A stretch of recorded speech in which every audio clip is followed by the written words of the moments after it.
ये अमेरिका ने कहा है कि हम एटम बम से हमला करेंगे ईरान पर।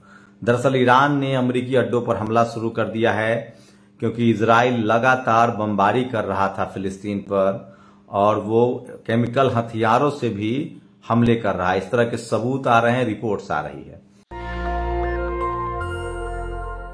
नमस्कार, मैं शंभू कुमार सिंह और आप देख रहे हैं नेशनल दस्तक। जब मैं इस समय आपके साथ बात कर रहा हूं तो दुनिया एक मुश्किल में फंसी हुई है। सोचिए, अमेरिका ने कहा है कि हम एटम बम से हमला करेंगे ईरान पर। दरअसल ईरान ने अमेरिकी अड्डों पर हमला शुरू कर दिया है क्योंकि इजराइल लगातार बमबारी कर रहा था फिलिस्तीन पर और वो केमिकल हथियारों से भी हमले कर रहा है। इस तरह के सबूत आ रहे हैं, रिपोर्ट्स आ रही है। तो सोचिए, क्या एशिया को युद्ध में झोंक दिया गया है? क्या हम वर्ल्ड वॉर के मुहाने पर खड़े हैं और अमेरिका परमाणु बम की धमकी दे रहा है? उसने अपना पनडुब्बी जो परमाणु बम से लैस है वो एशिया में तैनात कर दिया है। दरअसल मामला कहां से शुरू हुआ, कहां तक पहुंचा और कहां आ गया, थोड़ा सा वक्त लगेगा, लेकिन इसको समझना बहुत जरूरी है कि इसका नफा नुकसान क्या है, दुनिया पर इसका क्या असर पड़ेगा। और अगर आप किसी जाति, धर्म, मजहब की वजह से अगर दिमाग को संकुचित रखे हैं तो आप गफलत में हैं। आपको जानकर हैरानी होगी कि अगर आप एशिया में रह रहे हैं, दुनिया के किसी हिस्से में रह रहे हैं, तो इस युद्ध का सीधा सीधा आप पर असर पड़ेगा। सबसे पहले बता दूं कि आज 31 दिन हो चुके हैं इस युद्ध के और अल जजीरा की रिपोर्ट की माने तो लगभग 5000 बच्चे मारे गए हैं, 10,000 फिलिस्तीनियों की हत्या हो चुकी है, उसमें कुछ इजरायली 70 के करीब इजरायली बच्चे भी मारे गए हैं। इस युद्ध के बैकग्राउंड में भी जाऊंगा, आपको भविष्य भी बताऊंगा और आज क्या हालात हैं वो भी बताऊंगा। हमास किस तरह की तैयारी कर चुका है, उसने लगातार पिछले एक दशक से तैयारी की है और फिलिस्तीन को टनल में बदल दिया है और वो आराम से वहां बैठे हैं। वहीं फिलिस्तीनी जो लगभग 20 लाख आबादी थी, 15 लाख फिलिस्तीनी जो हैं वो विस्थापित हो चुके हैं, उनका घर नहीं है और वो सुसाइड बॉम्बर बनने के लिए आराम से लाइन में खड़े हैं कि मैं अब बदला लूंगा इजराइल से। तो इजराइल ने मानवता को खतरे में डाल दिया है। दुनिया दो हिस्सों में बंट गई है। एक तरफ अमेरिका के साथ कुछ मुट्ठी भर देश है, लेकिन एक बात जो अच्छी है पूरी दुनिया में ये देखने को मिल रही है कि शायद ही कोई ऐसा देश हो जो अब तक इजराइल के साथ खड़ा हो। सोचिए, यहां तक कि साउथ अफ्रीका ने भी अपने राजदूत को बुला लिया है। जॉर्डन, बोलिविया, साउथ अफ्रीका, तुर्की, ये तमाम देश अपने राजनयिक रिश्ते खत्म कर रहे हैं। आज एक बड़ी अपडेट है कि जिस तरह से ईरान ने अमेरिका पर हमले शुरू किए हैं, उसके बाद भारत के प्रधानमंत्री ने बात की है सीधे सीधे ईरान से और क्या बातचीत हुई है उसका जैसे ही अपडेट आएगा वो भी मैं करूंगा। लेकिन ये तय है कि अमेरिका और इजराइल चारों तरफ से घिर चुका है और अमेरिका एक बार फिर से जैसे नागासाकी और हिरोशिमा पर उसने बम गिराया था, वो कह रहा है कि हम इजराइल पर हमला करने वाले देशों पर बम गिराएंगे। लेकिन सवाल है कि अब ईरान और लेबनान और तुर्की, ये सारे देश जो हैं वो रुकने वाले नहीं हैं। उनको लगता है कि किस तरह से जो हमले हो रहे हैं, खासकर जो इजराइल ने जो हमले शुरू किए हैं फिलिस्तीन पर, वो बिल्कुल बर्दाश्त के बाहर है। तो इन तमाम बड़ी खबरों पर आपको अपडेट करूंगा। और सोचिए कि आज 31 दिन तक ये युद्ध चल रहा है, लगभग 10,000 लोग मारे गए हैं फिलिस्तीन के, जिसमें 4,000 मासूम बच्चे शामिल हैं। तो ये सबसे बड़ी खबर है। अब शुरुआत में आपको बताते हैं, दरअसल 1948 में इजराइल और फिलिस्तीन एक साथ आजाद होते हैं, दोनों का बंटवारा होता है। उसके बाद से लगातार इजराइल अपने आप को रसूखदार देश समझता है, ताकतवर समझता है और वो विस्तारवादी नीति अपनाता रहता है चीन की तरह।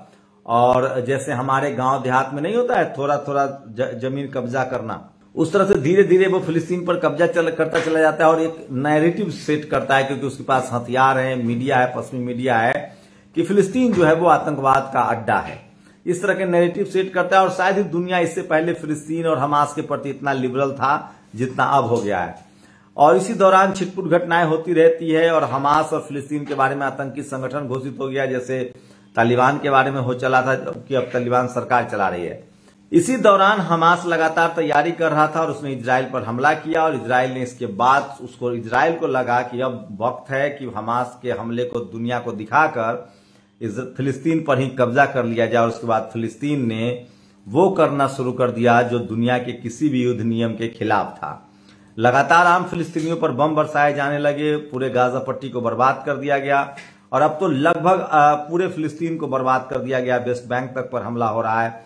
इसके बाद धीरे धीरे मुस्लिम देशों का सिंपैथी भरा, दुनिया भर में प्रोटेस्ट हुए, दुनिया भर की बातें हुई, सोशल मीडिया का दौर है और सिर्फ लोग बीबीसी और सीएनएन ही नहीं देख रहे हैं, अल जजीरा जैसे चैनल है, सोशल मीडिया, यूट्यूब है, फेसबुक है, ट्विटर है, उससे खबरें आने लगी कि इजराइल जो है वो निर्दोष लोगों को मार रहा है और उसकी मंशा जो है वो कब्जा करना है। उसके बाद ये भी सब सारी बातें जानकारी सामने आने लगी, किस तरह से उसने बैरिकेड कर रखा है, गुलाम बना रखा है फिलिस्तीनियों को, और इसके बाद गुस्सा बढ़ता गया और अब कुछ देश ताक में थे। सोचिए, यूक्रेन और रूस युद्ध में रूस फंसा हुआ था, उसने अमेरिका को इजराइल युद्ध में फंसा दिया। चीन लगातार कोशिश कर रहा था कि खाड़ी देशों से उसके संबंध अच्छे हो जाएं, उसको ये मौका मिल गया। और नॉर्थ कोरिया और ईरान जो है वो लगातार अमेरिका से उसकी दुश्मनी रही है, तो इन देशों को भी मौका मिल गया और अब एक सिंपैथी वेव उत्पन्न हुआ है फिलिस्तीन के पक्ष में। और अब ईरान को अमेरिका के खिलाफ युद्ध में अब ईरान खड़ा हो गया है और खासकर उन अड्डों को निशाना बनाने की प्लानिंग है। दरअसल एशिया में 13 ऐसी जगह है, ठिकाने हैं जहां अमेरिका का एयर अड्डा है, जहां अमेरिकी सैनिक लगभग 40,000 सैनिक हैं, 40,000 से ज्यादा उसके फाइटर 40,000 सैनिक हैं, उसके फाइटर प्लेन है। ये वो जगह है जहां ईरान के निशाने पर ईरान ने मिसाइल तैनात कर रखे हैं और हमला भी शुरू कर दिया। उसके बाद से अमेरिका ने कहा है कि हम एटम बम से हमला करेंगे उन देशों पर जो इजराइल पर हमला करेगा या अमेरिका के हितों को नुकसान पहुंचाएगा।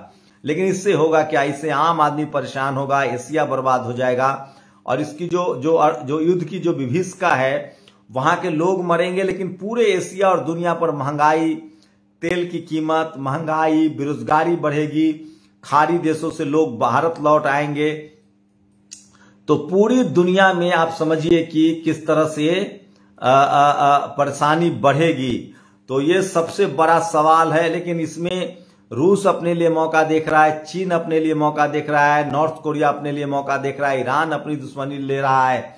तो इससे एक बड़ी नाराजगी होगी और ये सबसे दुखद खबर है, सबसे तकलीफ दे खबर है कि सोचिए किस तरह से दुनिया एक विश्व युद्ध के मुहाने पर है। अमेरिका की एक करतूत रही है, वो हमेशा से आके एशिया में लड़ता है, चाहे वियतनाम युद्ध हो, लीबिया पर हमला हो, चाहे इराक पर हमला हो, चाहे आपको बता दें कि अफगानिस्तान पर हमला हो। अमेरिका की पॉलिसी रही है, वो अपने हथियार को बेचने के लिए, उसका ताकत दिखाने के लिए अब तक वो लड़ते थे एशिया में आकर, और ये बात भी अब लोग समझ गए हैं। और पहली बार ऐसा है कि सारे खाड़ी देश, मुस्लिम देश जो हैं वो एक साथ फिलिस्तीन के साथ खड़े हैं। तो आप जब इस समय मैं आपको जब ये सारी खबरें बता रहा हूं, 31 दिन हो चुके हैं इस युद्ध के, 10,000 से ज्यादा लोग मारे जा चुके हैं और बर्बादी का तो आलम क्या है पूछिए मत। किसी ने सच ही कहा है कि सालों बीत जाते हैं घर बनाने में और वक्त नहीं लगता है उस घर को उजाड़ने में। तो 20 लाख लोग करीब जो हैं वो विस्थापित हो गए हैं, 20 लाख लोगों के पास घर नहीं है, बच्चे सड़कों पर हैं, महिलाएं सड़कों पर हैं। तो सोचिए कितनी बड़ी ये विभीषिका है, और वो भी 21वीं सदी में। ऐसा लग रहा है वर्ल्ड वॉर चल रहा है, वर्ल्ड वॉर के समय ऐसा हुआ था। तो ये सारी जो खबरें हैं ये बहुत तकलीफ देह है और अमेरिका अब तक इजराइल की इसमें बड़ी गलती है। अगर हमास ने हमला किया तो उसका तरीका और था, लेकिन धीरे धीरे इजराइल अपनी विश्वसनीयता खो चुका है और उस पर आरोप लग रहे हैं कि उसने मानवीय मूल्यों को अनदेखा किया है। 70 से ज्यादा यूनाइटेड नेशंस के कर्मचारी मारे गए हैं। 120 देशों ने बेंजामिन नेतन्याहू से अपील की थी कि आप युद्ध रोक दीजिए, बातचीत कीजिए, वो भी नहीं माना इजराइल ने और वो लगातार हमले जारी किया। आज तो यहां तक खबर आई कि फास्फोरस बम जो केमिकल हथियार है उससे हमले हो रहे हैं फिलिस्तीन पर। तो दरअसल इजराइल पूरी तरह से घिर गया है, खासकर पड़ोसी देशों से घिर गया है, जॉर्डन से, तुर्की से, इजिप्ट से, आपको बता दें कि लेबनान से, सीरिया से और ईरान से वो घिर गया है पूरी तरह से। और सारे मुस्लिम कंट्री जो है वो सिंपैथी दिखा रहे हैं फिलिस्तीन से, और फिलिस्तीनियों पर जो दाग लगता था आतंकवाद का वो भी धुल गया है। और वहीं तमाम देश जो है वो युद्ध में आ गए हैं। और सबसे बड़ी बात है, रूस, चीन, नॉर्थ कोरिया ये हथियार की सप्लाई भी कर रहे हैं। तो अमेरिका और इजराइल के खिलाफ पूरी एशिया खड़ी है। भारत की इसमें बड़ी भूमिका है, मध्यस्थता की भूमिका है और अगर शांति होता है तो पूरी दुनिया के लिए अच्छी बात होगी, भारत के लिए भी अच्छी बात होगी, क्योंकि चीन के भी मंसूबे कोई अच्छे नहीं हैं। वो पूरे खाड़ी देशों के मार्केट पर कब्जा करना चाहता है, इसलिए वो फिलिस्तीन की मदद कर रहा है। रूस इसलिए मदद कर रहा है कि वो यूक्रेन युद्ध से बाहर निकल सके, अमेरिका को फंसा सके, ईरान को बदला लेना है। लेकिन सवाल तो है कि ये सारे मौके किसने क्रिएट किए हैं? ये सब इजराइल ने किए हैं, बेंजामिन नेतन्याहू ने किए हैं। और ये लगभग साफ हो चुका है कि बेंजामिन नेतन्याहू जो है वो लगातार इजराइल में वो बहुत ही अनपॉपुलर हो रहे थे, लगातार उनकी ख्याति घट रही थी, चुनाव हारने के कगार पर थे। और जानकार बता रहे हैं कि इसलिए उस बेंजामिन नेतन्याहू ने देश को युद्ध में धकेल दिया है। तो सोचिए 21वीं सदी का युद्ध कितना विभीषक होगा, आप इसका अंदाजा नहीं लगा सकते हैं। हर देश के पास लेटेस्ट टेक्नोलॉजी है, फाइटर विमान है, परमाणु बम है। तो क्या हम एक बार फिर से वर्ल्ड वॉर 3 के मुहाने पर खड़े हैं? अमेरिका सीधे सीधे परमाणु बम के हमले की धमकी दे रहा है, क्योंकि ईरान ने अमेरिका के अड्डे पर हमला शुरू कर दिया है। और अब तुर्की के पास भी विशेष विमान है। और अगर इजराइल पर बमबारी शुरू हुई तो सोचिए 30-80 करोड़ आबादी है इजराइल की, तो इजराइल सबसे ज्यादा नुकसान में होगा। और ये सबसे बड़ी खबर है। तो सबसे ज्यादा जो स्टेक पर है, जो मानवता जो है वो खतरे में है। और अमेरिका और इजराइल के गलत फैसले ने पूरी दुनिया को युद्ध के मुहाने पर खड़ा कर दिया है। फिलहाल तस्वीरें ये है कि 31 दिन बाद 10,000 से ज्यादा लोग मारे गए हैं। इजराइल अभी भी रोकने के लिए तैयार नहीं है। लेकिन बेंजामिन नेतन्याहू अपनी साख बचाने के लिए, अपनी सरकार बचाने के लिए, अपनी सत्ता वापसी के लिए वो पीछे नहीं हट पा रहे हैं, क्योंकि दुनिया में उनकी किरकिरी होगी। मुझे याद आ रहा है भारत में इजराइल के राजदूत ने पहले ही दिन किस तरह से अहंकार में कहा था कि हमें किसी की मदद नहीं चाहिए, हम सक्षम है लड़ने में। अब वो गुहार लगा रहा है कि हमास को आतंकी संगठन घोषित हो। अभी तक हमास जो है आतंकी लिस्ट में नहीं है भारत के यहाँ और न यूनाइटेड नेशन में। इसी तरह से तालिबान को लेकर किस तरह से भारत की मीडिया खबरें चलाती थी।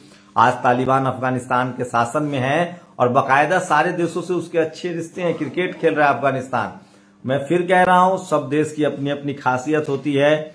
और इजराइल की विश्वसनीयता अब खतरे में पड़ गई और दुनिया को लगने लगा है कि इजराइल जो है वो विस्तारवादी नीति अपना रहा है और अमेरिका उसके साथ है। और इजराइल दरअसल ब्रोकर है, दलाल है, हथियारों का दलाल था एशिया में। और एशिया में शायद ही कोई देश इजराइल के साथ खड़ा है। इजराइल पूरी तरह से अलग थलग पड़ गया है। और इसी दबाव में, इसी झल्लाहट में अमेरिका जो है वो परमाणु बम से हमले का धमकी दे रहा है, जिसको लेकर भी अब विवाद खड़ा हो गया है। आप लोग अपनी प्रतिक्रिया जरूर दीजिए। और जब आप इस वीडियो को देख रहे हैं, सुन रहे हैं, आप लोग भी अपनी राय दीजिए किस तरह से बेंजामिन नेतन्याहू की हठधर्मिता ने दुनिया को वर्ल्ड वॉर में धकेल दिया है। और अमेरिका परमाणु बम के हमले की धमकी दे रहा है, क्योंकि ईरान उस पर हमले शुरू कर चुका है। आप लोग अपनी प्रतिक्रिया जरूर दीजिए। शुक्रिया। नेशनल दस्तक की आपसे गुजारिश है कि अगर इसको बचाना चाहते हैं तो नेशनल दस्तक को सब्सक्राइब करने के लिए रेड कलर के सब्सक्राइब बटन को दबाएं, फिर बेल आइकन की घंटी दबाएं। नेशनल दस्तक को बचाने के लिए बहुत जरूरी है कि हर खबर को शेयर करें, लाइक करें, कमेंट जरूर करें।